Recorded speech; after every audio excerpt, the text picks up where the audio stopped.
नमस्कार दोस्तों मैं विजय हिस्ट्री विद युवा में आपका बहुत बहुत स्वागत करता हूं, बहुत बहुत वेलकम करता हूं। दोस्तों आपने थंबनेल पर तो देख ही लिया होगा कि मैं आज किस बारे में बात करने वाला हूं, और पीछे मैंने बोर्ड पर भी लिख रखा है कि महाभारत के जो पांडव थे क्या वो शूद्र थे। देखो, पांडव महाभारत के सबसे इम्पोर्टेंट कैरेक्टर्स हैं, जिनमें भीम है, नकुल सहदेव हैं, अर्जुन है, युधिष्ठिर हैं, और इनके अलावा भी कई सारे कैरेक्टर्स हैं जो महाभारत में बहुत इम्पोर्टेंट हैं। लेकिन पांडव सबसे ज़्यादा इम्पोर्टेंट कैरेक्टर्स हैं। बताया ये जाता है सीरियल्स में और कई विद्वानों द्वारा, लेजेंड्स द्वारा, कि ये क्षत्रिय थे। लेकिन मैंने एक बुक में पढ़ा और मैं पढ़कर थोड़ा सा दंग रह गया। खैर, मैंने यूट्यूब पर कोई वीडियो ऐसा देखा नहीं है कि यूट्यूब पर कोई वीडियो हो जिसमें ये बताया गया हो, और हो सकता है कि वीडियोस अवेलेबल हों, लेकिन मैंने किसी वीडियो में ऐसा कुछ देखा नहीं है। तो महाभारत के जो पांडव जिन्हें क्षत्रिय बताया जाता है, वो एक बुक है। मैं आपको ये बुक दिखा देता हूँ। ये जो बुक है ये भारत की संत परंपरा और सामाजिक समरसता, मैं आपको स्क्रीन पे सारी चीज़ें दिखाऊंगा। कृष्ण गोपाल द्वारा लिखित एक बुक है, और इस बुक को मैंने पढ़ा है, पूरा पढ़ा है, और इस बुक को पढ़ने के बाद यही लगता है कि इनके जो राइटर हैं, जो कृष्ण गोपाल हैं, वो राइट विंग के राइटर हैं। अब राइट विंग क्या होता है? राइट विंग का सीधा सा मतलब ये है कि उस फील्ड के लेखक जो संस्कृतिवादी होते हैं, जो कंजर्वेटिव होते हैं। जैसे कि कई पार्टीज को भी हम कहते हैं ना कि ये राइट विंग की पार्टियां हैं। कई हम स्पोक पर्सन्स को भी कहते हैं कि ये राइट विंग के स्पोक्स पर्सन हैं।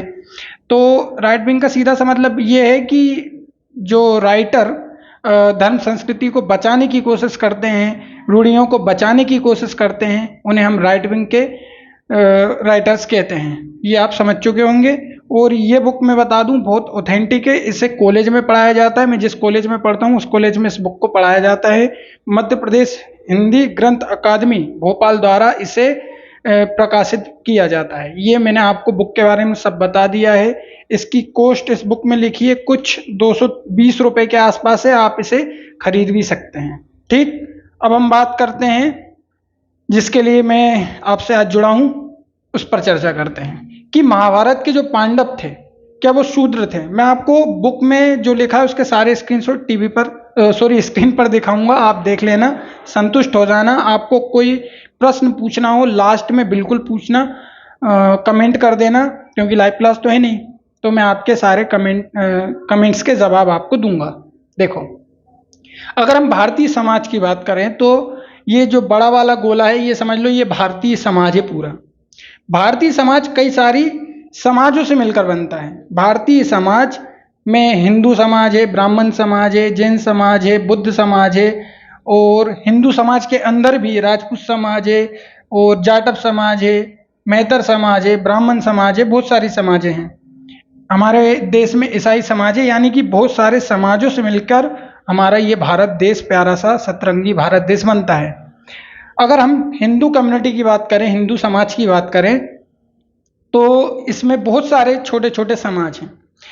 पहले हिंदुओं के बीच में इंटरकास्ट मैरिजेस हुआ करती थी। मैं आपका ज़्यादा टाइम नहीं लूँगा, तो प्लीज़ आप लास्ट तक ज़रूर देखना, आपको बहुत मज़ा आएगा, बहुत कुछ नया जानने को मिलेगा। तो हिंदुओं के बीच पहले इंटरकास्ट मैरिज होती थी, अभी नहीं होती है। अभी हम कास्ट स्ट्रक्चर के अंदर शादी करते हैं, जबकि सरकार हमें पैसे भी दे रही है कि आप ये लीजिए, 2-2.5-3 लाख रुपए लीजिए और कास्ट स्ट्रक्चर से बाहर शादी कीजिए, यानी कि अपनी जात से बाहर दूसरी जाति में शादी कीजिए। इसे हम इंटरकास्ट मैरिज कहते हैं। लेकिन रूढ़ियाँ इतनी बढ़ गई हैं, स्टीरियोटाइप्स लोग इतने हो गए हैं कि बिल्कुल भी समझना नहीं चाहते कि इससे नुकसान है, फायदा नहीं है। तो इंटरकास्ट मैरिज अब हमारे समाज में नहीं होती, पहले होती थी एंशिएंट टाइम पे। देखो, महाभारत के जो पांडव थे वो शूद्र थे क्या? तो हम महर्षि वशिष्ठ से स्टार्ट करेंगे, क्योंकि जो तार हैं पांडवों के वो डायरेक्ट महर्षि वशिष्ठ से जाकर जुड़ते हैं। और इससे पहले और मैं जाना नहीं चाहूंगा, क्योंकि महर्षि वशिष्ठ की ज़्यादा जानकारी मिलती है हमें हिस्ट्री में। देखो, महर्षि वशिष्ठ जो थे वो अपने पिता की अवैध संतान थे। अब अवैध संतान का क्या मतलब है? अवैध संतान का मतलब वही है जो आप समझ रहे हैं, यानी कि नाजायज संतान। मैं ये बोलना नहीं चाहता क्योंकि ये अच्छा नहीं लगता है। आप समझ जाएंगे कि अवैध संतान का मतलब क्या है। इनके जो पुत्र थे वो थे शक्ति मुनि। शक्ति मुनि की जो पत्नी थी वो भंगिनी थी। शक्ति मुनि की जो पत्नी थी वो भंगिनी थी। ये जो बुक है उसमें लिखा है, आपको मैं स्क्रीन पे दिखा दूंगा। और शक्ति मुनि के जो पुत्र थे वो थे पाराशर। पाराशर ऋषि की जो पत्नी थी वो मछुआरिन थी, यानी कि ये भी शूद्र थी, ये भी शूद्र थी। और पाराशर ऋषि की माँ की बात करेंगे तो वो क्या हुई, भंगिनी हुई। तो ये जन्म से क्या है, अभी जो है शूद्र हैं, लेकिन कर्म के अनुसार ये ब्राह्मण हैं। इसके बाद हम बात करें तो पाराशर ऋषि के जो पुत्र हैं वो वेदव्यास जी हैं, कृष्ण द्वैपायन, जिन्होंने महाभारत लिखी है, वेद का संकलन किया है और भी ग्रंथ उन्होंने लिखे हैं। ठीक, तो वेदव्यास जी जो हैं ये भी शूद्र हुए। क्यों हुए? क्योंकि इनके सारे पूर्वज शूद्र श्रेणी के हैं। महर्षि वशिष्ठ अवैध संतान है अपने पिता की, और इसे तो बिल्कुल भी सही नहीं माना जाता हिंदू इतिहास में अगर हम देखें तो। ये मैं आपको बता क्यों रहा हूँ, ये बताने का उद्देश्य ये नहीं है कि मैं किसी को नीचा दिखाना चाह रहा हूँ कि देखो नहीं हिस्ट्री में तो ऐसा था। केवल एक फैक्ट बुक में मैंने पढ़ा है जो बहुत इंटरेस्टेड लगा मुझे, तो मैं आपको बता रहा हूँ, आपके साथ शेयर कर रहा हूँ। यहाँ तक बात आप समझ गए होंगे कि कैसे एक चेन चल रही है। यहाँ अवैध संतान, यहाँ माता भंगिनी है, यहाँ पर पत्नी जो है मछुआरिन है, धीवर जाति की है, और ये चेन यहाँ तक चलती है। देखो वेदव्यास क्या है, शूद्र हैं, और ये किसके पुत्र हैं, मछुआरिन के। अब वेदव्यास के जो भाई थे, छोटे भाई, वो थे विचित्रवीर। अब यहाँ से और आगे कहानी स्टार्ट होती है, उसके लिए आप रुकिए। तो अब कहानी जो है वेदव्यास जी से शुरू होती है। देखो वेदव्यास जी जो थे उनके छोटे भाई थे कौन, विचित्रवीर। विचित्रवीर जो थे इनकी दो पत्नियां थी। पहली पत्नी का नाम अंबिका, दूसरी पत्नी का नाम था अंबालिका। अंबालिका और अंबिका इन दोनों से वेदव्यास जी ने नियोग किया। ठीक है, नियोग का मतलब आप समझते होंगे। नियोग करने के बाद इनसे धृतराष्ट्र और पांडु दो पुत्रों का जन्म हुआ। धृतराष्ट्र जो है कौरव वंश के थे और पांडु जो है पांडव वंश, यानी इनसे दो अलग अलग वंशों की शुरुआत हो गई। ठीक, तो ये भी क्या हुए, शूद्र हुए, क्योंकि इनके कुल के जो लोग थे वो सारे के सारे क्या थे, शूद्र थे। वेदव्यास जी ने नियोग किया एक दासी से और उनसे विदुर का जन्म हुआ। देख लो, तो इससे क्या सिद्ध हो रहा है, पूरी चेन जो मैंने बनाई है उससे क्या प्रूव होता है कि ये शूद्र थे। अब इसके अलावा भी और तथ्य हो सकते हैं जो ये सिद्ध कर सकते हैं कि महाभारत के पांडव कौरव ये क्या थे, क्षत्रिय थे। कोई ब्राह्मण भी सिद्ध कर सकता है, लेकिन ये जो पूरा डेटा कृष्ण गोपाल जी ने अपनी किताब में लिखा है उसके हिसाब से तो हम यही कह सकते हैं कि ये शूद्र थे। ठीक है, अब आपको कोई भी सवाल मुझसे पूछना है मुझे कमेंट करें, चैनल को सब्सक्राइब करें, वीडियो को लाइक करें, आपको अच्छा लगता है तो शेयर भी कर दें।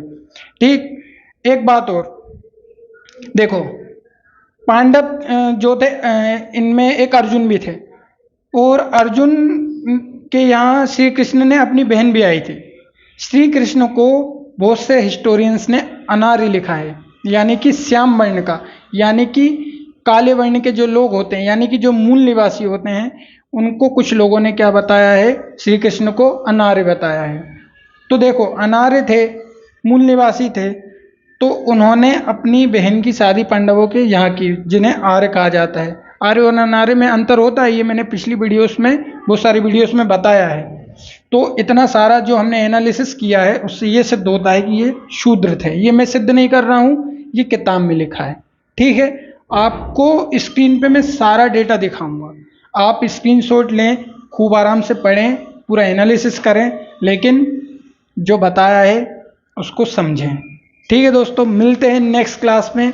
चैनल को सब्सक्राइब कर लेना, वीडियो को लाइक कर देना, और सब्सक्राइब करने से क्या होगा, चैनल ग्रो होगा। और अगर आप सब्सक्रिप्शन लेना चाहते हैं तो सब्सक्रिप्शन ले सकते हैं। स्पेशल क्लासेस में स्टार्ट करने वाला हूँ हिस्ट्री की, वर्ल्ड हिस्ट्री में शुरू करने वाला हूँ, फिलोसफी भी स्टार्ट करने वाला हूँ कुछ दिनों में। काम चल रहा है क्योंकि मैं अकेला हूँ, सारी चीज़ें मैं खुद करता हूँ। अच्छा, कुछ लोगों को इससे दिक्कत है कि मैं ये कान में क्यों लगाता हूँ ऐसा। देखो मैं यहाँ रहता हूँ ना, यहाँ रेलवे स्टेशन पास में है, और यहाँ पर बहुत ज़्यादा शोर होता है, कारखाने हैं कम से कम 4 से 5। तो मुझे ये इसे यहीं लगाना पड़ता है। और ये मैंने खरीदा नहीं, ये मैंने खुद बनाया है, ये पूरा हैंडमेड है मेरे खुद का। ठीक है, ये इसलिए मैं पहनता हूँ। तो मिलते हैं दोस्तों नेक्स्ट क्लास में। जय हिंद।